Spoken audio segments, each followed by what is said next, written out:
Amin. Yuk sebelum duduk berikan tepuk tangan yang panjang.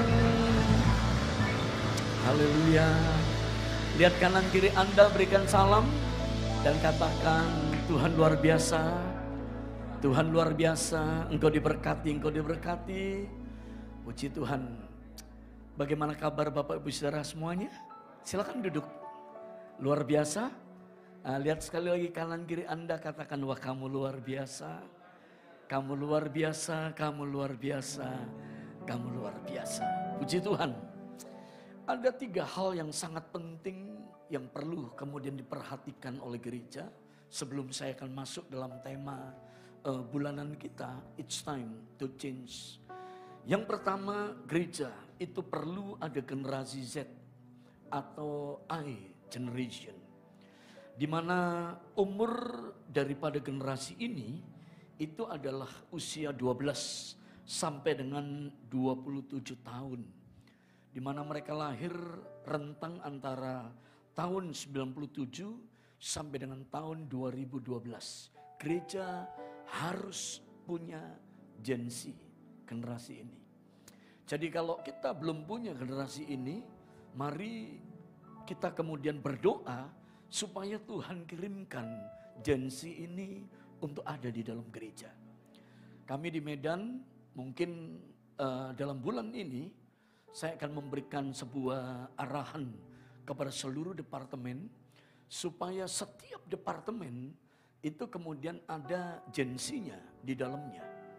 Jadi Gen Z tidak hanya berada di departemen Next Gen, tetapi Gen Z harus berada di semua departemen yang ada, termasuk departemen pelayanan masyarakat, termasuk departemen diakonia, termasuk kemudian departemen misi, termasuk kemudian departemen musik, termasuk kemudian departemen yang berhubungan dengan pastoral.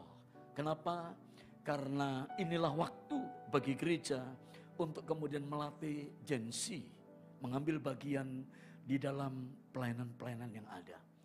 Kemudian yang kedua, gereja akan bertahan dan gereja akan kuat kalau kemudian dunia usaha itu juga ada di dalam gereja.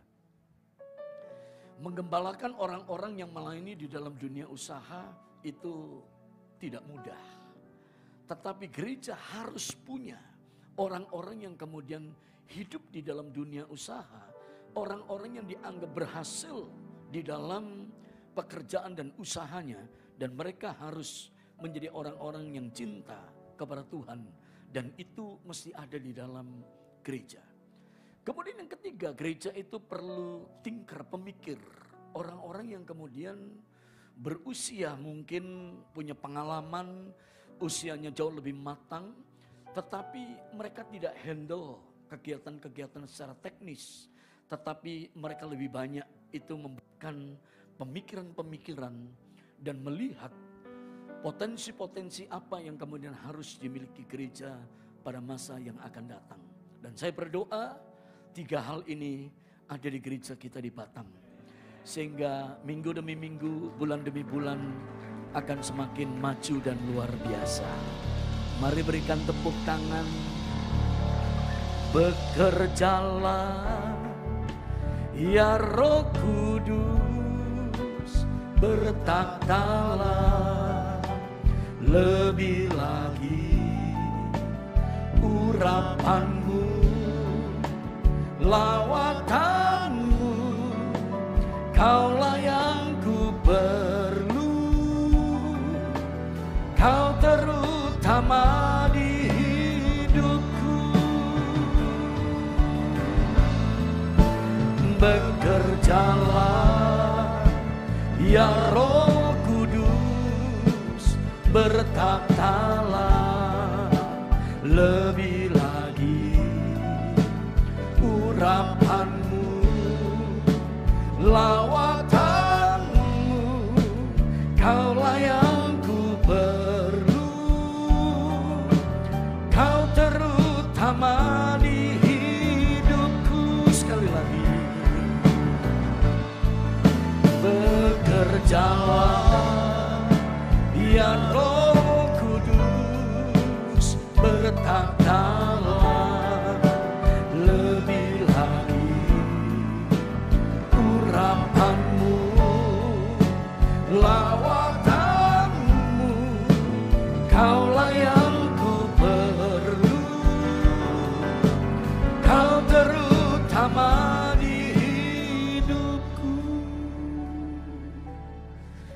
selama kita ini hidup di dunia ini, maka kita itu kemudian harus terbiasa dengan yang namanya perubahan. Diikutin slide saya. Sebab apapun yang kemudian kita lihat dan alami di dunia ini, percaya perubahan itu akan terus terjadi dan perubahan itu akan terus berjalan dalam hidup kita. Ada pepatah China kuno bahwa waktu badai perubahan itu datang, ada orang yang kemudian melihat badai perubahan itu dan dia kemudian mulai membangun tembok untuk melindungi dia, melindungi dirinya dari badai perubahan itu.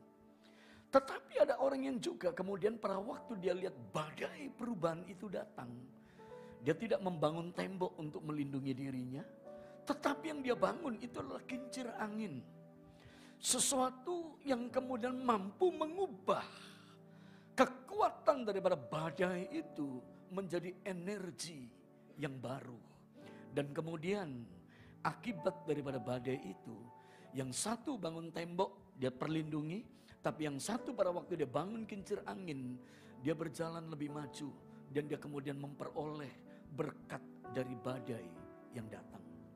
Perhatikan, tidak semua badai perubahan itu akan menenggelamkan kehidupan kita.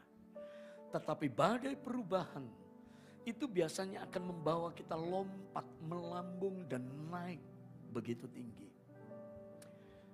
Seorang pengusaha berkata kepada saya, "Pak, kemungkinan kami tidak akan expand di tengah-tengah keadaan kondisi negeri dan kemudian dunia dalam masalah yang berhubungan dengan ekonomi. Kami akan mencoba untuk bertahan dengan apa yang ada dan pada waktu badai ini lewat, maka kami akan expand dan kami kemudian akan mulai mengerjakan pekerjaan-pekerjaan dan mengejar apa yang merupakan ketinggalan pada waktu badai datang." Saya berkata, wah, itu pemikiran yang baik. Tetapi mari kita melihat apa yang dikatakan oleh Alkitab itu kepada kita. Kalau kita adalah Raja Wali, waktu badai itu datang, Raja Wali tidak akan ada di bawah. Tapi pada waktu badai itu datang, Raja Wali akan mengepakkan sayapnya dan dia akan terbang untuk naik tinggi, melewati semua badai yang ada. Jadi badai itu tidak akan menenggelamkan kehidupan kita. Tapi badai akan membuat kita lambung dan terbang tinggi. Kalau kita Raja Wali dan kalau Tuhan itu menyertai kehidupan kita. Seorang pemain selancar, dia akan melihat pada waktu gelombang itu tidak tinggi, dia nggak akan memainkan selancarnya. Sebab pada waktu gelombang biasa, pemain selancar kemudian menaruh selancarnya, dia berdiri di papan itu, dia akan tenggelam. Tapi pada waktu gelombang itu datang, badai, goncangan itu kemudian kencang datang, dia akan menyiapkan papan selancarnya dan dia akan berdiri dan dia akan bermain-main di atas daripada ombak itu dan dia akan menikmati semuanya itu. Saya percaya badai perubahan hari ini sudah datang. Tetapi siapakah kita pada waktu kita bertemu dengan badai itu? Kalau kita adalah orang Kristen, kalau kita adalah Raja Wali, badai sebesar apapun boleh datang. Raja Wali akan naik terbang tinggi karena Tuhan akan menyertai kita di tengah-tengah badai. Bekerjalah ya Roh Kudus, bertahtalah lebih lagi, urapanmu, lawatanmu, kaulah yang ku perlu, kau terutama di hidupku. Bekerjalah ya Roh Kudus, bertahtalah lebih lagi, urapanmu, lawan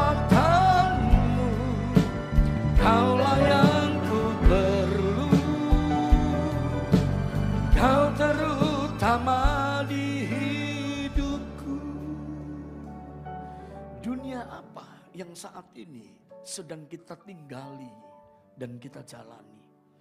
Kalau kita membaca dalam 2 Timotius pasal yang ketiga, ayat yang pertama sampai dengan ayat yang kelima, maka kita akan tahu keadaan daripada dunia. Slide berikutnya. Karena ayat ini berkata, ketahuilah bahwa pada hari-hari terakhir akan datang masa yang sukar. Kata masa yang sukar itu diambil dari kata kalepos, yang artinya waktu yang berbahaya, danger. Nah, kenapa Alkitab berkata di zaman yang terakhir, waktu di mana kita hidup, ini adalah zaman yang membahayakan. Karena dalam ayat yang kedua, ayat yang ketiga, ayat yang keempat, ayat yang kelima, itu dibuktikan. Inilah keadaan dunia. Ayat yang kedua, manusia akan mencintai dirinya sendiri dan menjadi hamba akan uang. Mereka akan membual dan menyombongkan diri.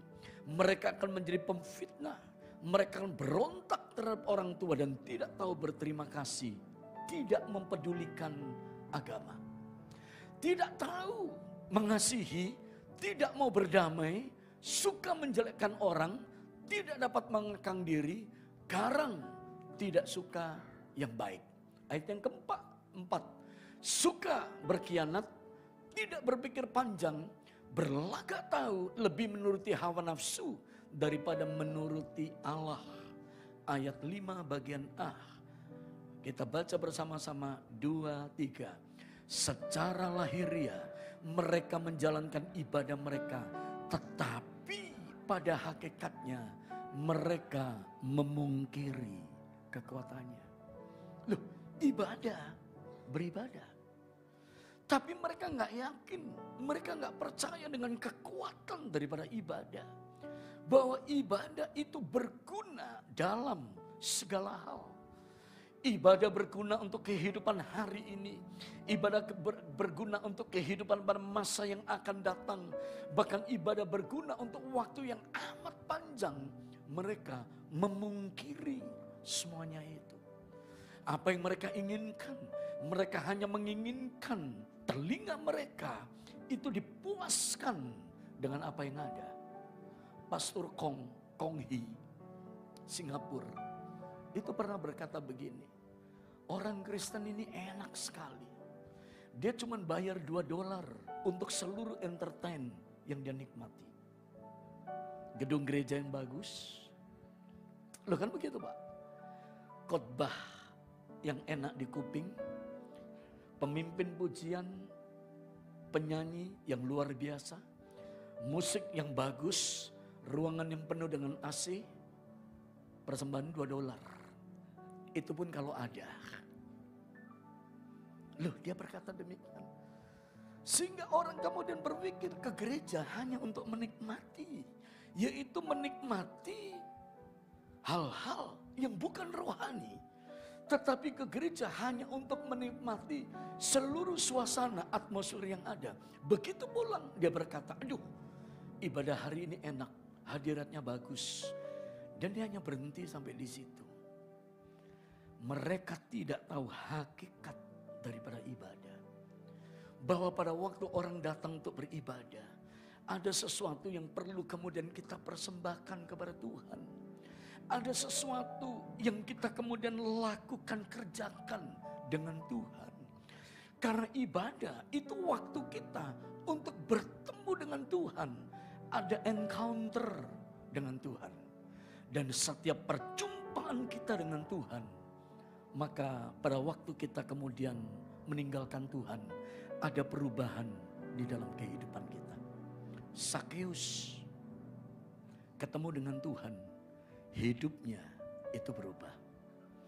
Orang yang sakit pendarahan 12 tahun, waktu dia berkata asalku jamah saja, jubah daripada Tuhan, maka aku akan sembuh. Dokter gak bisa menyembuhkan. Tapi waktu dia sentuh jumbai jubah daripada Tuhan Yesus. Perempuan ini waktu berjumpa dengan Tuhan, hidupnya itu kemudian disembuhkan. Hidupnya berubah. Bartimeus yang buta, dia berkata, Ya Yesus, anak Daud, Yesus anak Daud. Tuhan berkata, apa yang ingin aku perbuat kepadamu? Bartimeus berkata, mataku buta, aku ingin melihat. Dan Tuhan itu menyembuhkan. Perjumpaan dengan Tuhan dalam ibadah harus membawa perubahan dalam kehidupan kita. Katakan amin. Mari berikan tepuk tangan. Berikan tepuk tangan yang lebih luar biasa. Bekerjalah ya Roh Kudus, bertakhtalah lebih lagi. Urapanmu, lawatanmu, kau yang ku perlu, kau terutama di hidupku. Paulus itu menuliskan satu surat kepada jemaat yang ada di Roma. Suratnya itu begitu indah. Dia berkata demikian dalam Roma 12 ayat 1 dan ayat yang kedua. Saya baca ayat yang pertama dan kita bersama-sama baca ayat yang kedua. Karena itu saudara-saudara, demi kemurahan Allah, aku menasihatkan kamu supaya kamu mempersembahkan tubuhmu sebagai persembahan yang hidup, yang kudus dan yang berkenan kepada Allah. Itu adalah ibadahmu yang sejati. Loh, apa sih ibadah yang sejati? Persembahan yang hidup, yang kudus dan yang berkenan kepada Allah. Ayat yang kedua bersama-sama 2, 3. Janganlah kamu menjadi serupa dengan dunia ini, tetapi berubahlah oleh pembaruan budimu, sehingga kamu dapat membedakan manakah kehendak Allah, apa yang baik, yang berkenan kepada Allah, dan yang sempurna.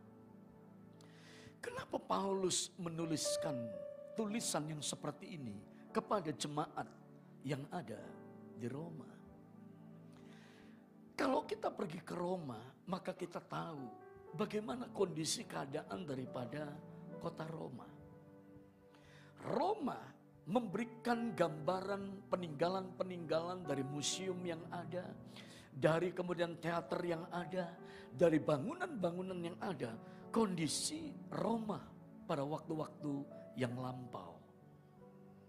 Orang-orang Roma pada waktu itu hidup dengan gaya hidup, standar, gaya hidup, tata cara, kebiasaan khas daripada orang Roma. Dan orang-orang Kristennya juga melakukan hal yang sama seperti orang yang ada di Roma. Kemarin saya pulang dari Makassar, dari ujung pandang. Karena saya diberi tugas untuk membuka klinik-klinik oleh BPP. Jadi dari Makassar saya kemudian rencana itu pindah ke Palangkaraya. Dan pulang dari Batam saya kembali ke Medan, pembukaan klinik kemudian di Kupang.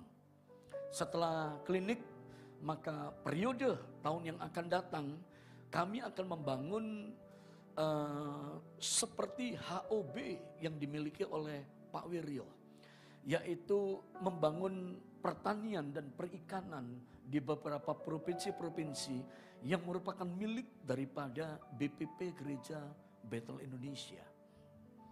Kenapa? Karena kita rindu daerah-daerah itu kemudian memiliki hamba-hamba Tuhannya, sejahtera dalam masalah pangan, sejahtera dalam masalah kemudian kehidupan. Jadi ini tugas. Jadi levelnya udah bukan lagi menggembalakan gereja, tetapi udah mulai menggembalakan kota, menggembalakan satu pelayanan yang sangat berbeda. Nah, pada waktu saya berada di Makassar, saya lihat sudah 30 tahun lebih saya tidak berkunjung ke Makassar. Jadi ini saya berkunjung dan mereka pikir saya belum pernah ke Makassar. Jadi pada waktu peresmian saya berkata 32 tahun lebih yang lalu saya pernah jalan. Mereka kaget, waduh kami belum pernah ada di situ mungkin Pak. Ini pendeta-pendeta yang masuk semua dari Jawa, dari mana-mana. Saya bilang, dulu kami masuk di situ. Istri saya juga pelayanan di situ, di Makassar, di Toraja. Dan pada waktu saya kemudian berada di mobil, saya tanya, bagaimana sih hidup daripada orang-orang yang ada di Makassar? Makassar ini, Pak, itu saya diceritain. Itu ada 3 orang yang dianggap orang yang kuat di sana. Yang pertama, kalau orang itu adalah bangsawan atau orang kaya, pasti dihormati. Saya ngomong, oh iyalah, kalau bangsawan, orang kaya di mana-mana, jangankan di daerah itu, di kota-kota lain pun kalau orang kaya, bangsawan pasti dihormati. Yang kedua, dia berkata, kalau orang itu pinter, orang itu misalnya profesor, orang itu punya gelar dan dianggap orang pinter, maka orang gak berani untuk memandang dia. Begitu ketemu dengan dia, itu selalu nunduk. Karena dianggap ini adalah orang yang patut untuk dihormati. Tapi yang ketiga, itu adalah orang yang berani. Oh begitu, iya, yang ketiga ini orang yang berani. Jadi kalau dia itu berani, biarpun dia bukan bangsawan, biarpun dia bukan orang kaya, biarpun dia itu bukan profesor, tapi kalau dia berani dengan kasar, dengan keras, dan lain sebagainya, maka dia itu dihormati. Oh begitu, iya. Dan dari 3 ini, maka ada ciri yang keempat. Saya tanya apa? Istrinya lebih dari 1. Saya bilang, oh iya, kalau orang berani biasanya istrinya lebih dari 1, saya bilang. Karena dia ngadapin istri aja sudah berani, itu udah hebat. Kalau mau nikah lagi. Dan itu berkembang. Nah saya melihat banyak orang hidup dengan gaya kehidupan yang seperti itu. Saya nggak tahu bagaimana dengan kondisi keadaan daripada Batam. Kebiasaan-kebiasaan apa yang kemudian muncul di Batam. Hal-hal apa yang kemudian ada di Batam. Tapi orang yang ada di Roma, orang-orang Kristen yang ada di Roma, dia hidup dengan standar, gaya hidup, tata cara, kebiasaan khas daripada orang-orang Roma. Oleh karena itu, maka Paulus sesuai dengan pesan daripada Tuhan, dia berkata, persembahkanlah hidupmu. Dan kemudian berubahlah. Pertama-tama yang diubah itu adalah pemikiran kita. Karena pemikiran itu adalah gambaran daripada hati. Apa yang muncul dari pikiran, apa yang kemudian muncul dari hati, itu yang kemudian cermin yang keluar dari kehidupan kita. Kalau kita kemudian mau menaruhkan pikiran, hati kita itu kemudian diubah, diperbaharui oleh Tuhan. Kita tidak hidup dengan sistem dunia. Kita tidak hidup dengan standar gaya hidup, tata cara, kebiasaan yang ada di dunia ini. Kita berani kemudian untuk nyebrang dengan hal yang lain. Dan kita mau melakukan apa yang seperti Tuhan lakukan. Maka Tuhan akan berkata, itulah ibadahmu yang sejati. Dan kamu akan tahu mana kehendak Tuhan. Doa saya, kita semuanya tidak terjerumus dengan kebiasaan dunia. Tetapi kita memiliki kehidupan yang berbeda dengan orang-orang dunia. Yang mau katakan amin. Bapa, ku persembahkan tubuhku sebagai persembahan yang hidup, kudus, dan yang berkenan padamu, sebagai ibadah yang sejati.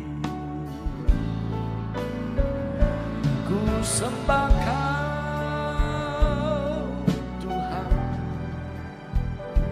ku sembah Kau Tuhan, ku serahkan hidupku kepadamu untuk kemuliaan nama sembah Kau Tuhan, ku sembah Kau Tuhan, ku serahkan hidupku kepadamu untuk kemuliaan nama-Mu. Ku sembah Kau Tuhan, ku sembah Kau Tuhan, ku serahkan hidupku kepadamu untuk kemuliaan nama-Mu. Roma 12 ayat yang kedua. Kata berubah itu digambarkan seperti perubahan dari ulat itu menjadi kupu-kupu.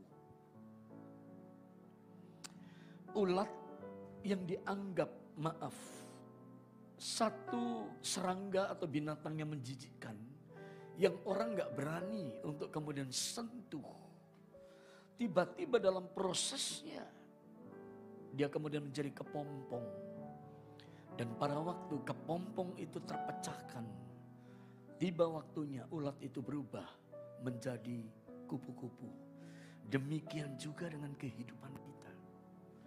Kita tidak akan pernah bisa berubah kalau kita tidak menyerahkan pikiran dan hati kita itu dikuasai oleh Roh Kudus, oleh Kristus. Selama kita kemudian membentengi diri kita, wah percaya sulit. Saya melihat ada orang-orang yang bisa diajar. Kalau orang-orang yang kemudian mudah untuk diajar, saya tahu bahwa hati dan pikirannya itu masih dikuasai oleh Tuhan. Tapi kalau dia sudah membangun benteng, sulit akan diajar. Dan orang yang seperti ini butuh proses, butuh waktu yang lama untuk kita kemudian ngajar orang yang seperti ini. Lalu saya lihat dari pengerja, dari kemudian jemaat, dari orang-orang, dari cara dia kemudian bertindak. Kalau orang itu hatinya itu kemudian terbuka dengan Roh Kudus, pikirannya terbuka dengan Roh Kudus, dia akan cepat diajar. Kenapa? Karena dia akan cepat berubah dari ulat, pus menjadi kepompong, dan kemudian dia akan muncul, terbang menjadi kupu-kupu.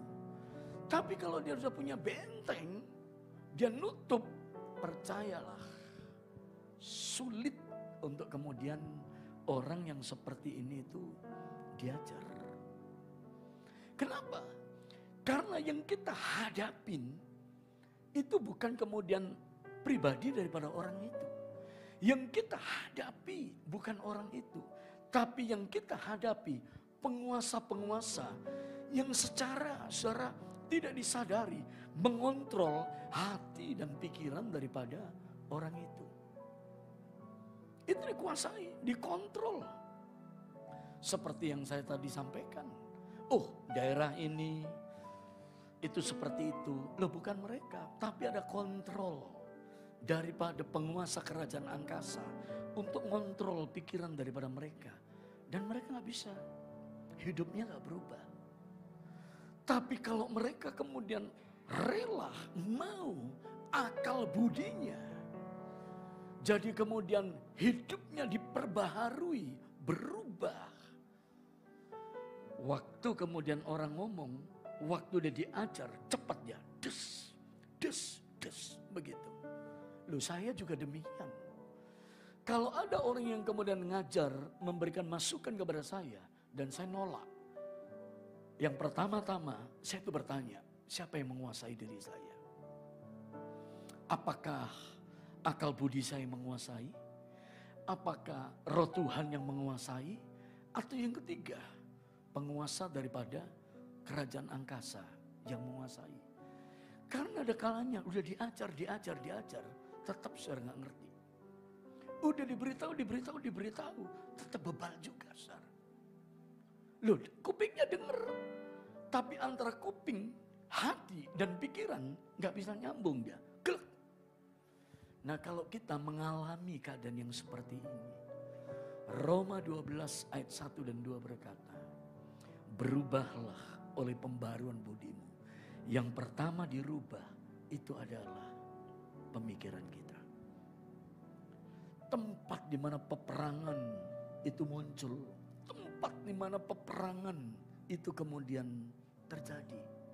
Kalau ini udah bersih, hatinya bersih. Anda mendengar perkataan-perkataan firman, maka Anda akan tajam untuk kemudian melakukan semuanya itu. Pewahyuan akan muncul dari kehidupan kita. Sehingga kita tahu bagaimana kita melangkah. Bagaimana kita kemudian bertindak dan bekerja. Cara Tuhan membentuk pemikiran kita tidak sesimpel yang dipikirkan oleh banyak orang. Cara Tuhan membentuk kehidupan kita itu sama seperti seorang yang duduk, seorang penjunan yang duduk dan kemudian membentuk secara tanah liat. Untuk kemudian dibuat seperti apa yang kemudian dia mau. Yang terpenting cuma satu. Tanah liat itu ngikut dia. Waktu dibersihkan, disiram, dibuang. Wah ini batu-batu, ini gak cocok, ini gak murni. Dibuangin semuanya, dimurnikan. Dibentuk lagi, siram lagi dengan air. Dimurnikan, diolah. Sampai akhirnya tanah liat itu jadi seperti apa yang diinginkan oleh penjunan. It's time to change. Biarlah kita seperti tanah liat yang dibentuk oleh Tuhan. Katakan amin. Jangan marah waktu proses itu datang. Tapi lihat semua proses itu dengan pemikiran hati yang positif. Amin. Karena waktu proses datang, proses akan membawa kita ujung-ujungnya itu adalah kemuliaan yang jauh lebih besar dari apa yang telah kita tinggalkan. Change my heart, oh God. Mari kita bangkit berdiri. Make it ever true. Change my heart, oh God. May I be like you.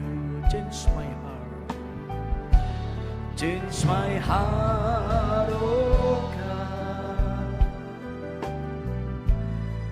Make it ever true. Change my heart. Change my heart, oh God. May I be like you. You are the potter, I am the clay. Mold me and make me. This is what I pray. Ubah hatiku menjadi baru. Ubah hatiku seperti dirimu, seperti dirimu. Engkau penjunan, engkau penjunan, ku tanah liat. Bentuklah aku, ini doaku. Ubah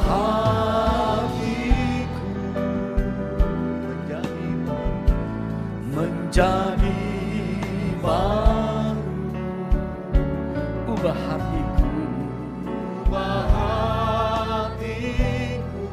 seperti-Mu Yesus, seperti-Mu Yesus, seperti-Mu Yesus, seperti-Mu Yesus.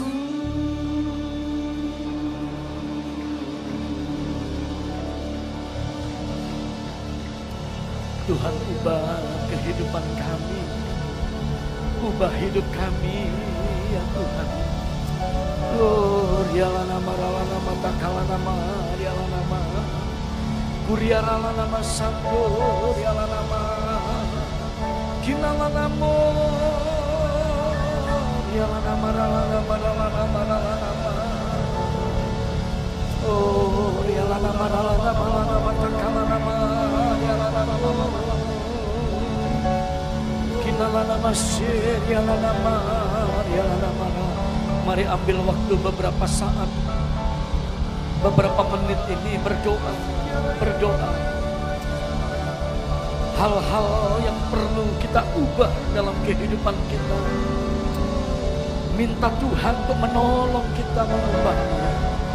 Oh, riala nama takala nama, riala nama, riala nama, riala nama. Kinala nama, riala nama, riala nama, lama, lama, lama, lama, lama, lama, lama, lama, lama. Oh,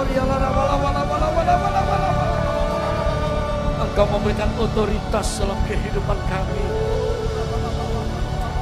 Dalam nama Yesus, dalam nama Yesus, dalam nama Yesus, dalam nama Yesus. Oh,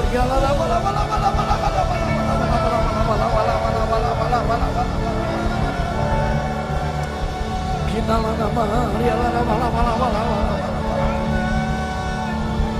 oh riala nama, riala nama,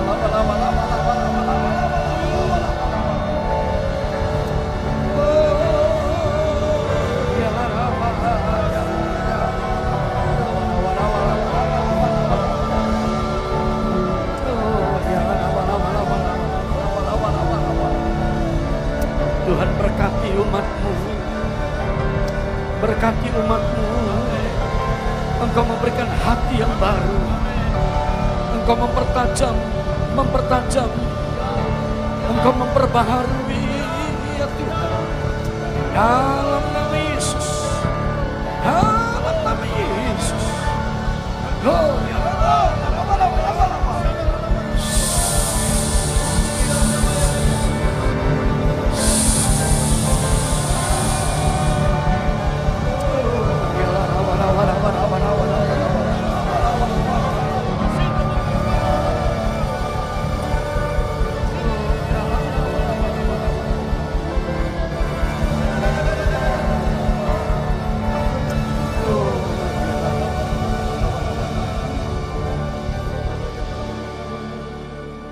Ku sembah Kau Tuhan,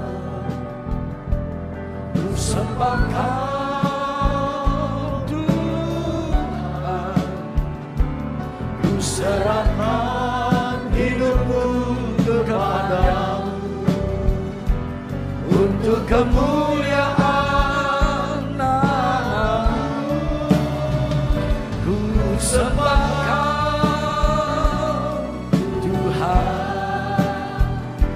sembah Kau Tuhan, ku serahkan hidupku kepada